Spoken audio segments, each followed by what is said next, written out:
प्यारे विद्यार्थियों, नमस्कार। आज हम बीए पार्ट थर्ड के इकोनॉमिक्स फर्स्ट पेपर का अध्ययन करेंगे। हम इससे पूर्व कक्षा में हम अध्ययन कर रहे थे हेक्सचर-ओवलिन सिद्धांत। अब तक हमने इस सिद्धांत का परिचय, उसके मान्यताएं का अध्ययन किया। आज हम अध्ययन करेंगे हेक्सचर-ओवलिन सिद्धांत की व्याख्या। हेक्सचर-ओवलिन सिद्धांत के अनुसार दो देशों के मध्य व्यापार होने के लिए आवश्यक है कि दोनों देशों में साधनों की सापेक्षिक प्रचुरता भिन्न भिन्न होनी चाहिए। अर्थात हेक्सचर-ओवलिन यहाँ पर ये कहते हैं कि दो देशों के बीच में व्यापार तभी संभव है जब दोनों देशों में साधनों की प्रचुरता भिन्न भिन्न हो। उदाहरण के तौर पर माना कि हमने दो साधन लिए, श्रम और पूंजी। यदि ए देश में पूंजी की प्रचुरता है तो वो पूंजी गहन तकनीक को काम में लेते हुए पूंजीगत वस्तुओं का उत्पादन करेगा और उनका निर्यात करेगा, तथा बी देश श्रम की प्रचुरता है तो वह श्रम गहन वस्तुओं का उत्पादन व निर्यात करेगा तथा पूंजी गहन वस्तुओं का आयात करेगा।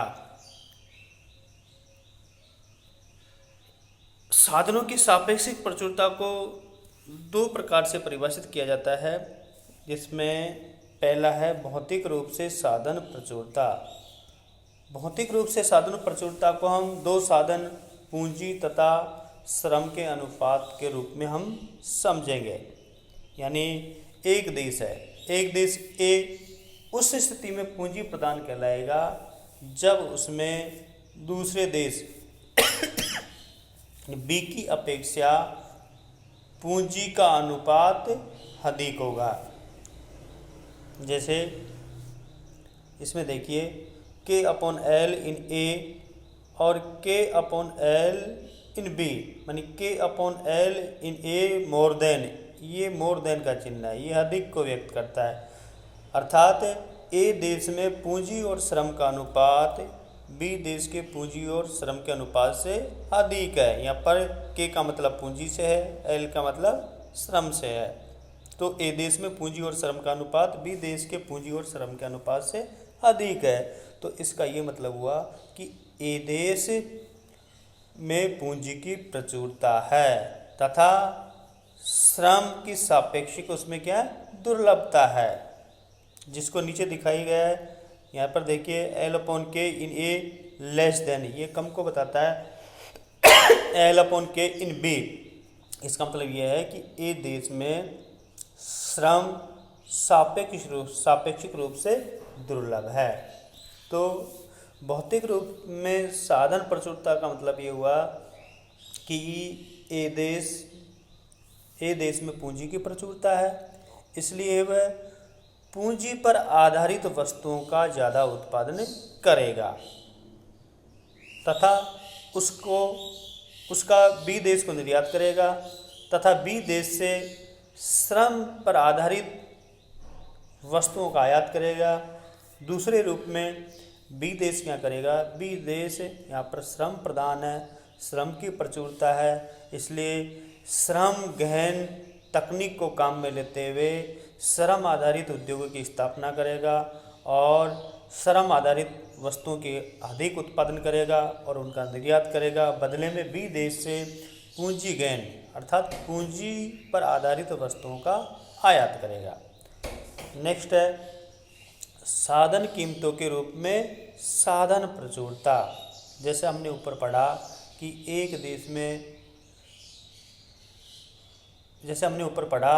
कि विभिन्न देशों में साधनों की प्रचुरता भिन्न भिन्न होती है। जिस देश में जो साधन प्रचुर मात्रा में पाया जाता है उस साधन की कीमत कम होती है, नीची होती है, तथा जिस साधन की मात्रा कम पाई जाती है या प्रचुरता कम होती है उस साधन की कीमत अधिक होती है।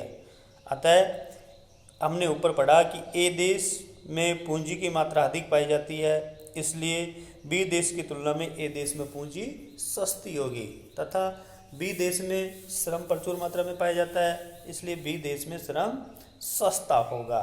जैसे देखिए यहाँ पर price of K upon price of L in A is less than price of K upon price of L in B. यहाँ पर पी के का मतलब है, यहाँ पर देखिए पी के का मतलब है पूंजी की कीमत। पूंजी की कीमत क्या होती है? यहाँ पर ब्याज। पूंजी की कीमत को क्या हम कहते हैं? ब्याज। पूंजी की कीमत ब्याज होती है। और प्राइस ऑफ लेबर मानी श्रम की कीमत। यहाँ पर पी के का मतलब है प्राइस ऑफ कैपिटल मानी पूंजी की कीमत। और पी एल का मतलब है श्रम की कीमत है। श्रम की कीमत क्या होती है? मजदूरी। जैसे हम कोई श्रमिक को काम में लगाते हैं, चाहे कृषि क्षेत्र में लगाओ चाहे उद्योग क्षेत्र में लगाओ, उसके काम के बदले में हम उसको मजदूरी देते हैं। और पूंजी की कीमत क्या है? ब्याज। जैसे हम किसी से पैसा उधार लेते हैं तो बदले में उसको हम ब्याज का भुगतान करते हैं। तो यहाँ पर price of capital of price of labour in A मानी ए देश में पूंजी की कीमत और श्रम की कीमत का अनुपात बी देश की पूंजी की कीमत और श्रम की कीमत के अनुपात से कम है। अर्थात इसका मतलब ये हुआ कि ए देश में पूंजी सस्ती है और श्रम महंगा है। इसको हम दूसरे रूप में भी लिख सकते हैं। जैसे यहाँ पर देखिए दूसरे रूप में प्राइस ऑफ कैपिटल का मतलब है यहाँ पर पूंजी की कीमत, जिसको हम ब्याज कहते हैं। यहाँ पर आर का मतलब है रेट ऑफ इंटरेस्ट मानी ब्याज की दर, इसको आर के रूप में लिख सकते हैं। प्राइस ऑफ एल यहाँ पर श्रम की कीमत है। श्रम की कीमत क्या होती है? मजदूरी। इसलिए यहाँ पर डब्लू को किसको बताया है? मजदूरी को। तो यहाँ पर R upon W in A less than R upon W in B.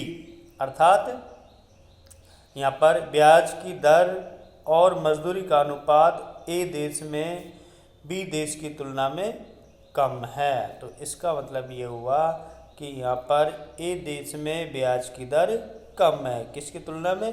B देश की तुलना में, क्योंकि ए देश में पूंजी की प्रचुरता पाई जाती है। और हमने ऊपर पढ़ा था कि जिस देश में जिस साधन की प्रचुरता पाई जाती है, अर्थात जो साधन अधिक मात्रा में पाया जाता है तो उसकी कीमत क्या होती है? नीची होती है। और जो साधन जिस देश में कम मात्रा में पाया जाता है उसकी कीमत ऊंची होती है। अब इसका उल्टा देखिए, जैसे हम बात करें कि बी देश में बी देश को श्रम प्रदान दर्शाया गया है, इसलिए बी देश में यहाँ पर देखिए W upon R in B is less than W upon R in A. यहाँ पर अब हमने W को ऊपर ले लिया तो W का यहाँ पर इसका मतलब ये है कि बी देश में क्या नाम से मजदूरी क्या है? सस्ती है। किसकी तुलना में? ब्याज की तुलना में। क्यों? क्योंकि बी देश में हमने पढ़ा था बी देश श्रम प्रधान है, यहाँ पर श्रम अधिक मात्रा में पाया जाता है, इसलिए श्रम वहाँ पर सस्ता है। तो बी देश में ए देश की तुलना में श्रम तो सस्ता होगा। प्रोफेसर ओहलिन देखिए प्रोफेसर ओहलिन के सिद्धांत के अनुसार दो देशों के मध्य व्यापार की दो शर्तें हैं। प्रोफेसर हेक्सर और ओहलिन ने अपने सिद्धांत में बताया कि दो देशों के बीच में व्यापार के लिए दो शर्तें पूरी करना आवश्यक है। पहली शर्त है आवश्यक शर्त और दूसरी शर्त है यहाँ पर पर्याप्त शर्त। दूसरी शर्त है पर्याप्त शर्त। दो शर्तें बताई, एक आवश्यक शर्त और दूसरी पर्याप्त शर्त। आवश्यक शर्त में क्या है?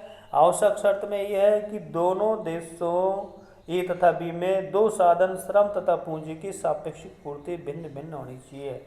ये देखिए आवश्यक शर्त में हेक्सर ओहलिन क्या कहते हैं कि दो देश ए और बी में साधनों पूंजी तथा श्रम की सापेक्षिक पूर्ति भिन्न भिन्न होनी चाहिए। अर्थात K upon L in A is not equal to का मतलब है कि ये दोनों बराबर नहीं है। के अपॉन एल इन बी। तो यहाँ पर पूंजी और श्रम का अनुपात ए देश में बी देश के पूंजी और श्रम के अनुपात से बराबर नहीं हो सकता।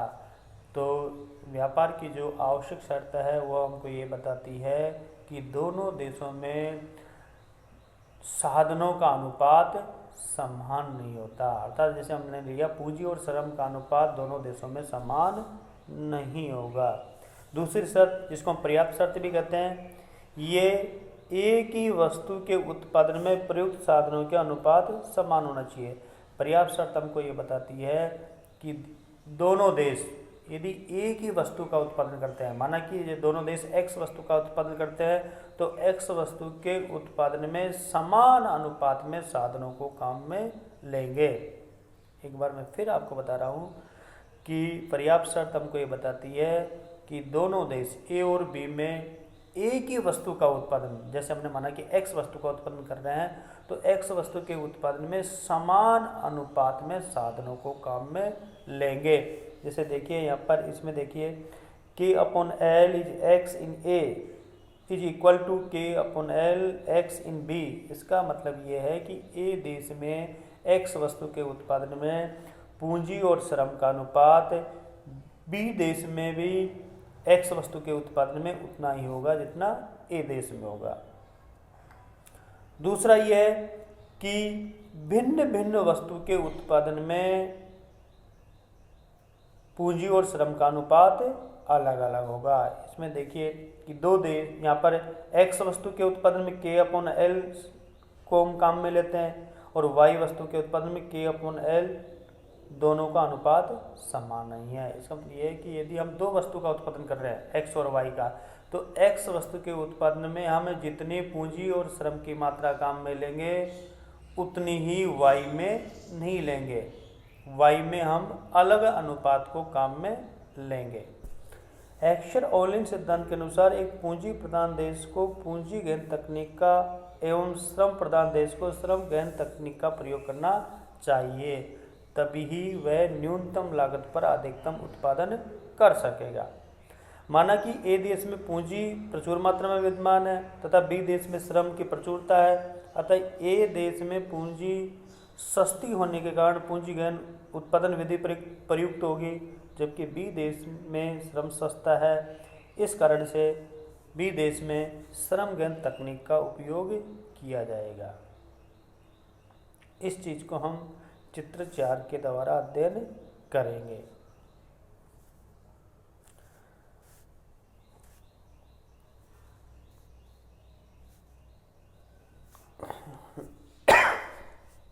देखिए चित्र में देखिए, हमने चित्र में, ये चित्र को देखिए, चित्र में हमने OX अक्ष पर श्रम की मात्रा को प्रदर्शित किया गया है और OY अक्ष पर पूंजी की मात्रा को प्रदर्शित किया गया है। ठीक है, इसके बाद में यहाँ पर एक कीमत रेखा है आपके 8 और 2 को बताती रही है। एक कीमत रेखा आपके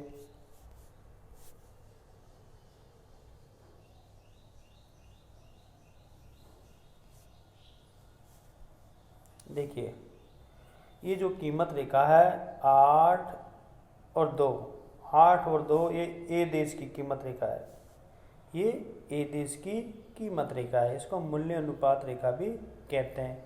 दूसरी देखिए 2 और 8, ये B देश की कीमत रेखा है। ठीक है, अब यहाँ पर देखिए A देश का जो समुत्पत्ति वक्र है, ये समुत्पत्ति वक्र बनाया गया है, ये इसका, जिसको हम समुदाय उत्पादन वक्र भी कहते हैं। इस पर A देश का साम्य बिंदु का है, P बिंदु पर है, P बिंदु पर है। तो यहाँ पर देखिए, यहाँ पर A देश में पूंजी की कितनी मात्रा काम में ली जाती है? 8 इकाई, और श्रम की कितनी मात्रा काम में ली जाती है? 2 इकाई।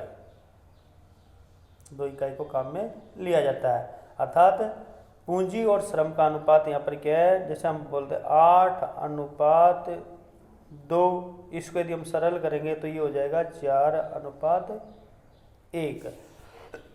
4:1।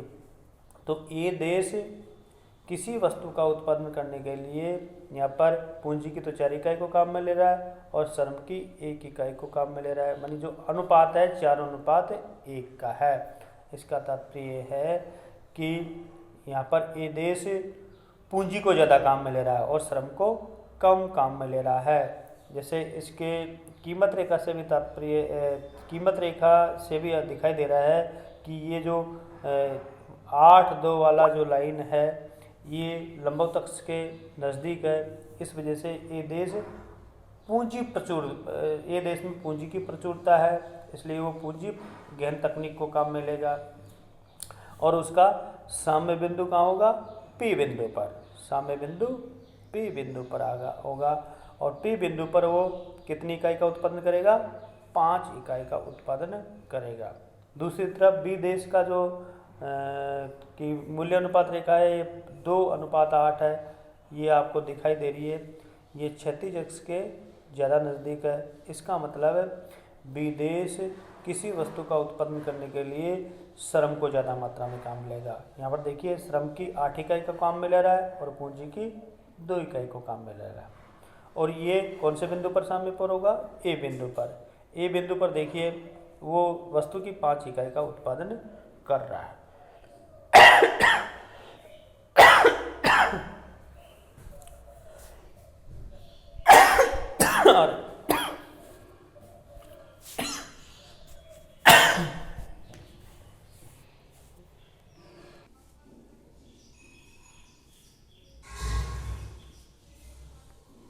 देखिए अब हमने अब तक देखा चित्र में कि ए देश पूंजी गहन तकनीक को काम में ले रहा है और बी देश श्रम गहन तकनीक को काम में ले रहा है।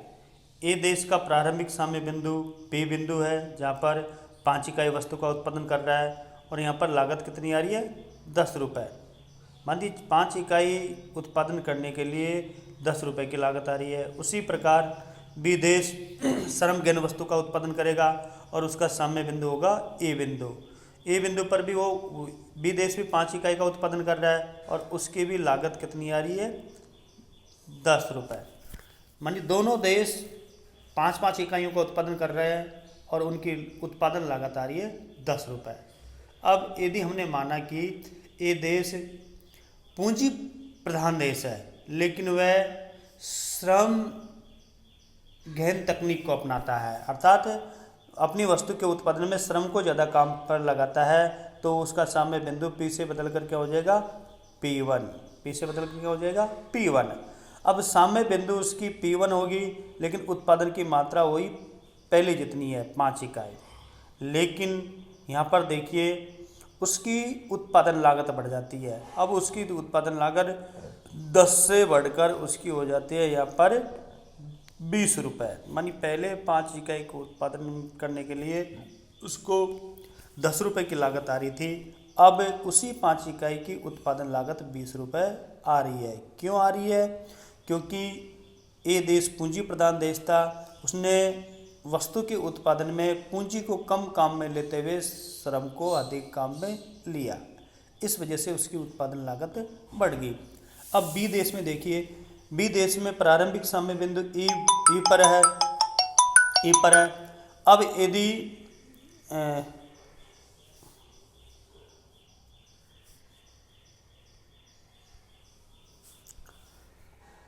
अब ई बिंदु पर वो बी देश भी 5 इकाई वस्तु का उत्पादन कर रहा है। अब यदि वो श्रम गहन तकनीक के स्थान पर पूंजी गहन तकनीक को यदि वो काम में लेता है तो उसके साम्य बिंदु ई से बदलकर E1 हो जाएगा।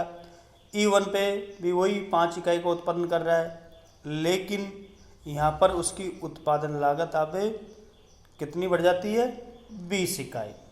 उसकी लागत अब 20 रुपये हो जाती है। 20 रुपये मानी पहले 5 इकाई के उत्पादन में उस पर 10 रुपये खर्च कर रहा था, अब उसी 5 इकाई के उत्पादन में वो 20 रुपये खर्च कर रहा है।